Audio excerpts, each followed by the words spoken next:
بسم اللہ الرحمن الرحیم۔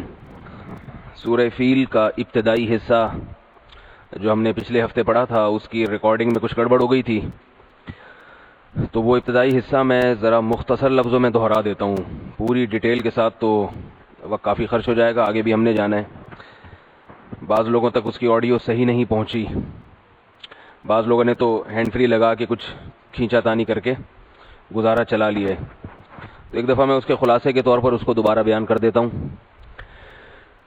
رسول اللہ صلی اللہ علیہ وسلم جس سال پیدا ہوئے 570 عیسوی، حضرت عیسیٰ علیہ الصلوۃ والسلام کے آسمان پہ اٹھائے جانے کے 570 سال کے بعد، تو 570 عیسوی میں ہی آپ صلی اللہ علیہ وسلم کی پیدائش سے پہلے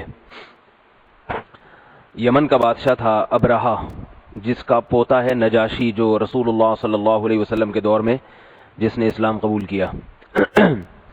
یمن میں عیسائیوں کی بڑی مضبوط حکومت تھی، اور عیسائیوں کے ہاں حج بھی ہوتا تھا، مگر بیت اللہ کی طرف لوگ بہت کثرت سے آتے تھے۔ تو ابرہہ جو عیسائیوں کا بادشاہ تھا، اس کو عربوں سے حسد پیدا ہوا کہ یہ کیا ہو رہا ہے کہ پوری دنیا بیت اللہ جاتی ہے، جہاں نہ گھاس نہ کوئی زراعت، کچھ بھی نہیں ہے وہاں، تو لیکن ساری دنیا وہاں دوڑی چلی جا رہی ہے ریگستانوں میں۔ عرب کے بدو ہیں جن کے پاس تعلیم بھی نہیں ہے، اسے حسد پیدا ہوا، جیلسی۔ تو اس نے کیا کیا، اس نے کہا میں بھی ایک ایسا عبادت خانہ بنواؤں گا جہاں لوگ اسی طرح آئیں گے جیسے بیت اللہ جاتے ہیں۔ اس نے بڑے ہیرے جواہرات اور سونے چاندی اور بڑا پیسہ خرچ کر کے ایک بہت پرکشش عمارت بنائی، جبکہ یہ جو بیت اللہ ہے نا، یہ تو آج تو پھر بھی اس میں کنسٹرکشن کا بہت کام ہو چکا ہے، اس زمانے میں تو بالکل سادہ، نیچے جو فرش تھا نا، آج سے 150-200 سال پہلے تک وہ مٹی کا تھا بیت اللہ میں، بارش ہوتی تھی تو کیچڑ سے بھر جاتا تھا وہ، اور بیت اللہ کی دیواریں وہ گارے کی۔ ایسا بھی ہوتا تھا جب بارش ہوتی تھی تو مقام ابراہیم بارش کے پانی میں بہہ کے کہیں اور چلا جاتا تھا، اسے اٹھا کے لا کے واپس اپنی جگہ پہ فٹ کرتے تھے، ایسا سادہ۔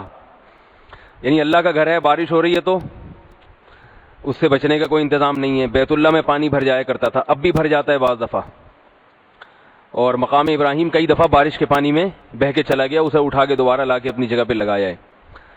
تو یعنی دنیاوی لحاظ سے اس میں اٹریکشن کی کوئی بھی چیز نہیں ہے کہ جسے دیکھ کے لوگوں کے دل کھینچیں۔ اسلام آباد کی شاہ فیصل مسجد ہے، وہاں لوگ جاتے ہیں خوبصورتی کی وجہ سے، پارکوں میں جاتے ہیں خوبصورتی کی وجہ سے۔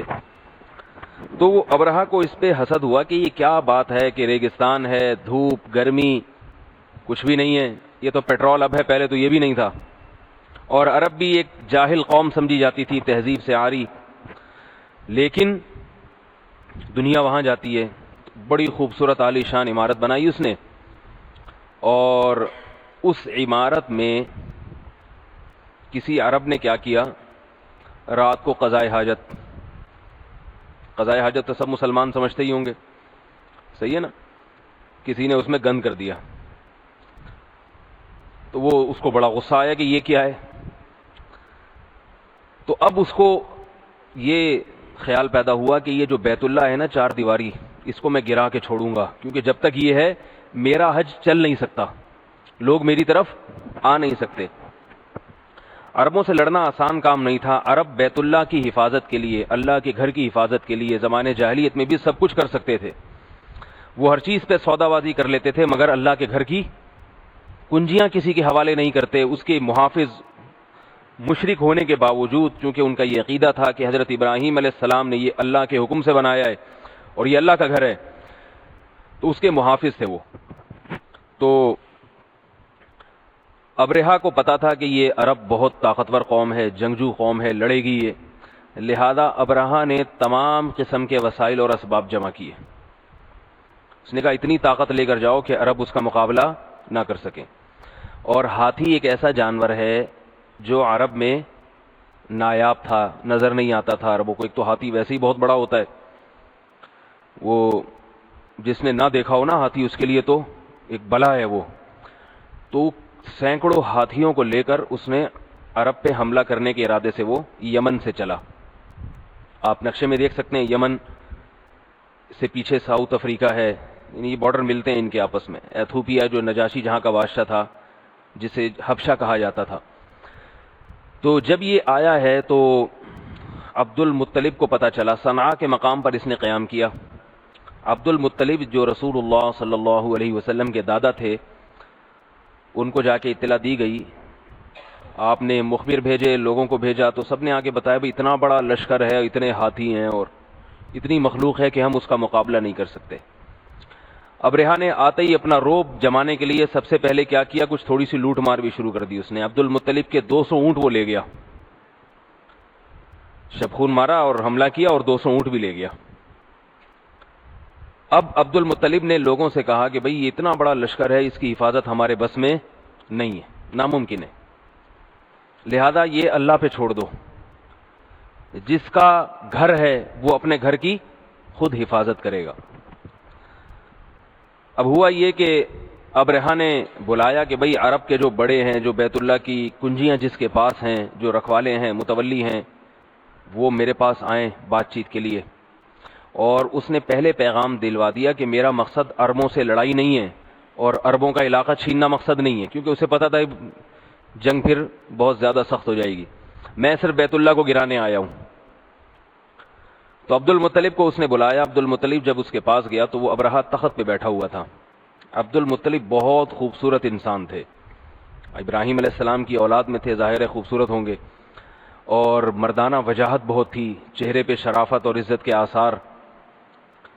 تو یہ ابرہہ اپنے تخت سے اٹھا ہے اور بڑے پرتپاک طریقے سے ان سے ملا، ان کو بڑی عزت کے ساتھ اپنے ساتھ تخت پہ بٹھایا اور کہا کہ آپ کیوں آئے ہیں؟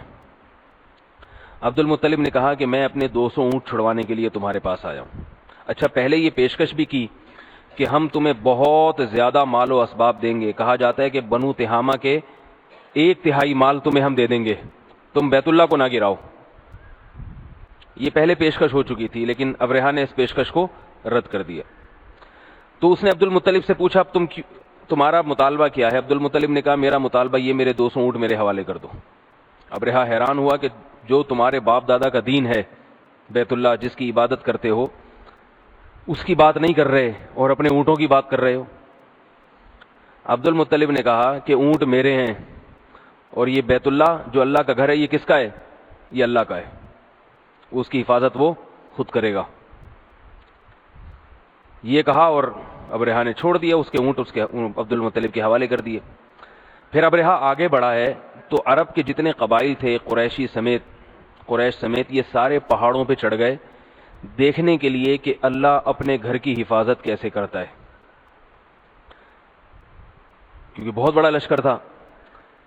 تو اچانک کیا دیکھا ہے کہ سمندر کی طرف سے کچھ ایسے پرندے اڑتے ہوئے آ رہے ہیں جو انہوں نے پہلے کبھی دیکھے نہیں تھے، اور حیران ہو گئے کہ یہ نہ نجد میں پائے جاتے ہیں اور نہ ہم نے کہیں اور یہ پرندے دیکھے ہیں. کچھ عجیب سی مخلوق تھی، وہ پرندے تھے. اور وہ پرندوں میں کہا جاتا ہے کہ ایک ایک پرندے کے پاس 3 کنکریاں تھیں، ایک چونچ میں، ایک دائیں پنجے میں اور ایک بائیں پنجے میں. اور وہ چھوٹی چھوٹی کنکریاں جب وہ ان پہ گرتی تھیں تو وہ ان کے جسم، ہاتھیوں کے بھی جسم گل کے وہی ختم ہو جاتے. اللہ کی قدرت کہ اللہ نے ابرہہ کو بچا لیا، وہ مرا نہیں. ابرہہ اور اس کے کچھ ساتھی بھاگنے میں کامیاب ہو گئے، لیکن کنکری چونکہ لگ چکی تھی، اللہ نے ان کو بھاگنے میں اس لیے کامیاب ہونے دیا تاکہ یہ اپنے علاقے میں جا کے خبر بتائیں لوگوں کو، اور پوری دنیا کے لوگوں کو یقین آ جائے کہ اللہ اپنے گھر کی حفاظت کیسے کرتا ہے. تو یہ لوگ بھاگے ہیں اور ابرہہ بیمار ہو کے اس کے جسم کا جو گوشت ہے، انگلیوں کے پورے آہستہ آہستہ گلنے لگے اور بالآخر بہت ہی بدترین موت مر گیا. اس نے بتایا کہ ایسا ہوا ہے. تو عرب کے جتنے ارد گرد کے قبائل تھے اور یمن میں اور جتنی اڑوس پڑوس میں خبریں پھیل سکتی تھیں، سب میں پھیل گئیں کہ بھئی ایک معجزہ صادر ہو گیا ہے. اتنی بڑی فوج لے کر ایک آدمی نے حملہ کیا، یمن کے بادشاہ نے، مگر اللہ نے اس کی تدبیر کو ناکام کر دیا. علماء نے بیان کیا ہے کہ یہ واقعہ اور اسی سے ملتا جلتا جو زمزم کا کنواں دریافت ہو گیا دوبارہ. زمزم کا کنواں عرب کیا کرتے تھے، جب جنگیں ہوتی تھیں تو اس میں اپنا اسلحہ پھینکتے تھے، چھپا دیتے تھے. تو ہوتے ہوتے انہوں نے لوگوں نے اس کنویں کو کنواں کم اور اسٹور زیادہ بنا لیا. جو چھپانے کی چیز ہوتی کنویں میں. آہستہ آہستہ وہ کنواں بند ہو گیا تھا اور بند ہو کے اس کے نشان مٹ گیا. پھر عرب بہت تلاش کرتے تھے بھئی زمزم کا کنواں کہاں گیا, کھدائی کرتے تھے نہیں ملتا تھا. عبد المطلب کو خواب آیا, خواب میں بتایا گیا کہ یہ کنواں اس مقام پر ہے. عبد المطلب نے کھدائی شروع کی, یہ نبی صلی اللہ علیہ وسلم کی پیدائش سے پہلے کی بات ہے. کھدائی شروع کی تو وہاں سے کنواں زمزم کا نکل آیا, تو عرب بہت خوش تھے. تو علماء نے لکھا ہے کہ یہ جو فیل کا واقعہ ہے, ابرہا کا واقعہ ہے, اسی طرح زمزم کے کنویں کا دوبارہ دریافت ہو جانا, یہ در حقیقت رسول اللہ صلی اللہ علیہ وسلم کو دنیا میں لانے کی تیاریاں ہو رہی تھیں. کیونکہ ایسے نبی نے آنا ہے دنیا میں جو سارے انسانوں کے نبی ہوں گے, تو اب ان کا مرکز ہے بیت اللہ. تو اللہ ساری دنیا کے دلوں میں بیت اللہ کی عظمت ڈال رہے ہیں, اس کا انتظام کر رہے ہیں ساری دنیا کے انسانوں کے دلوں میں. تو یہ خبر پھیل گئی تھی, لوگ قریش کا بہت احترام کرنے لگے تھے اور بیت اللہ کی عظمت ان کے دلوں میں اور زیادہ آ گئی. آپ خود سوچیں کہ کوئی کسی کے گھر پہ حملہ کرنے کے لیے جائے اور آسمان سے کوئی مخلوق اتر کے اس کے گھر کو بچائے, تو جو گھر میں رہتا ہے اس کی عزت ہوگی کہ نہیں ہوگی؟ کہیں گے بھائی یہ تو کوئی اسپیشل مخلوق ہے, ان کی حفاظت پولیس بھی نہیں کر رہی, فوج بھی نہیں کر رہی, ڈائریکٹ آسمان سے فرشتے اتر رہے ہیں ان کی حفاظت کے لیے. تو بیت اللہ کی عظمت لوگوں کے دلوں میں اور زیادہ بیٹھ گئی.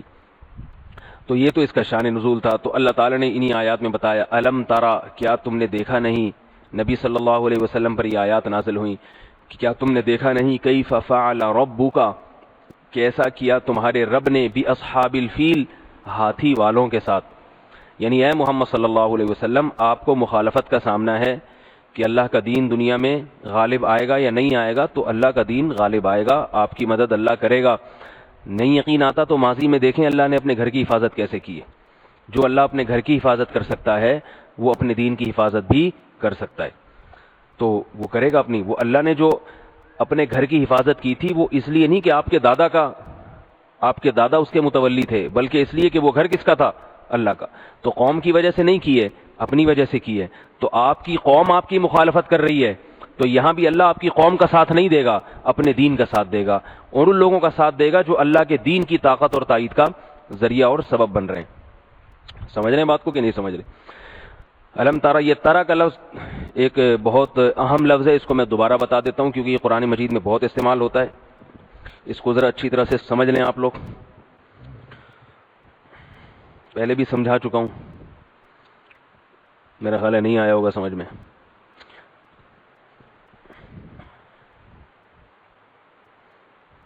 الم تارا, آ کا معنی بولو بھائی کیا, ترا کیا ہے؟ ترا سے ملتا جلتا لفظ آپ نے پڑھا ہے ترحم, رحم کرتا ہے یہ کرے گا تو ایک آدمی. ترا اصل میں تھا تر ایو, کیا تھا؟ تر ایو, ترحمو کی طرح. بہت اہم لفظ ہے یہ, اگر آپ نے سمجھ لیا نا تو صرف سے متعلق, یعنی اس سے مشکل لفظ کوئی بھی نہیں ہے. اس میں گڑبڑ بہت ہوئی ہے, تو یہ گڑبڑ کیسے ہوتی ہے یہ آپ کی سمجھ میں آ جائے گا. لفظ ٹوٹ پھوٹ کے کن حالتوں میں تبدیل ہوتا ہے یہ سمجھ میں آ جائے گا آپ کے. تر ایو, دیکھتا ہے یا دیکھے گا تو ایک آدمی, صحیح ہے. اب یہ جو تر ایو ہے نا, اس میں حروف گڑبڑی یا بھی ہے اور حمزہ بھی ہے. حمزہ بھی میں نے بتایا نا کبھی کبھار گڑبڑ کر جاتی ہے. تر ایو, تر ایو, اس کو پڑھتے ہیں تر ایو کیونکہ تر ایو مشکل لگ رہا ہے ان کو. جیسے تسالو کو تسلو, تسلو پڑھتے ہیں, اصل میں تھا تسالو. آپ نے قرآن میں دیکھا ہوگا سل بنی اسرائیل کم آتیناہم, یہ سل کیا تھا؟ یہ ہوتا یہ تسلو میں جب امر بنائیں کہ تا کو حذف کریں گے تو سلو, اور آخر میں لام کو ساکن تو سل. سل بنی اسرائیل, بنی اسرائیل سے پوچھو. اصل میں لفظ تھا اسأل, اصل میں کیا تھا؟ اسأل. اسأل بھی قرآن میں استعمال ہوا ہے. فاسألو, فاسألو اہل الذکر, یعنی اسألو اہل الذکر ان کنتم لا تعلمون. نہیں آئے تو وہی حساب فارمولہ آپ کو پہلے بتایا. جو بات سمجھ میں نہ آئے اس کے لیے ایک فارمولہ آپ لوگوں کو پہلے بتا چکا ہوں. وہ کیا فارمولہ ہے جلدی بتائیں. اور بہت ساری باتیں انہی میں ڈال لیں. تر ایو, دیکھتا ہے, ویکھدا ہے یا ویکھے گا. پنجابی میں کیا کہیں گے؟ ویکھدا ہے. وہ ایک پنجابی خاتون گئیں اپنے بچے کو لے کر, ڈاکٹر کو پنجابی نہیں آتی تھی, انگلش آتی تھی, تو وہ کہنے لگی کہ یہ بہت بچہ روتا ہے اور یہ ہے وغیرہ وغیرہ. تو اس نے کہا انگلش میں بتایا, میری سمجھ میں نہیں آ رہا. تو اس نے کہا ڈاکٹر صاحب کی اکھوں سارا دن ویپدا ہی ویپدا ہے, ویپدا ہی ویپدا ہے, نہ سلیپدا ہے نہ ایٹدا ہے, ویپدا ہی ویپدا ہے. سمجھ میں نہیں آ رہی بات؟ نہ سلیپدا ہے نہ ایٹدا ہے, ویپدا ہی ویپدا ہے. یہ تو سمجھ میں آ جانا چاہیے, لطیفہ ہے یہ سبق کا حصہ نہیں. ترایو, اس سے کیا بن گیا؟ ترایو. اب یہ حروف گڑبڑی ہے تو ترایو, جیسے میں نے بتایا دعوا کو دعا, رمایا کو رما, تو ترایو کو ترا, ترایو کو کیا کرتے ہیں؟ ترا. ایک طریقہ تو یہ ہے ترا بنانے کا, یہ کھڑا زبر لگا دیا ہم نے ترا. ایک طریقہ یہ ترایو سے تر آ کر دیں, تر آ, پھر حمزہ کی حرکت پیچھے لے جائیں, حمزہ کو غائب, تر آ سے ترا, یعنی یوں بنا لیں یوں بنا لیں, بننا یہ چاہیے ترا. اب آپ کو میں نے اہدینا الصراط المستقیم میں بتایا تھا, اہدی اصل میں اہدی تھا, تہدیو سے بنایا نا, تہدیو. امر جب ہم بناتے ہیں تو آخر حرف کو ساکن کر دیتے ہیں, کرتے ہیں کہ نہیں کرتے؟ آخر میں پہلے سے ساکن حرف ہے, تو اب ساکن بنانے کے لیے اس کو حذف کر دیں گے, غائب کر دیں گے. اب ترا میں جب ہم لم داخل کریں گے, لم کا کام ہے جزم دینا, تو ترا میں پہلے سے ہی ساکن لفظ ہے, یعنی زبر زیر پیش تو ہے نہیں, تو ہم نے یا کو ہی گرا دیا, تو کیا بن گیا؟ ترا. الم ترا, کیا دیکھا نہیں تو نے؟ اچھا اس کا آرڈر پتہ ہے کیا آئے گا؟ امر, بڑا زبردست امر آتا ہے اس کا. مضارع اس کا کیا بن گیا؟ ترا. امر بناتے ہوئے تا کو حذف کر دیں گے اور آخر کو ساکن, آخر پہلے سے ساکن, اس کو غائب کر دیا, تو کیا بن جائے گا؟ را. را کمانا دیکھو, را. اعبد کی طرح ہے, اعبد, ارحم کی طرح ہے. قرآن میں آتا ہے وقینا عذاب النار, وقینا.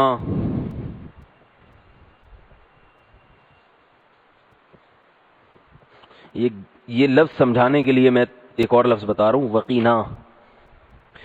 ربنا آتنا فی الدنیا حسنۃ وفی الآخرۃ حسنۃ وقینا عذاب النار, ہے نا. یہ وقینا کیا ہے؟ اصل میں لفظ ہے توقیو.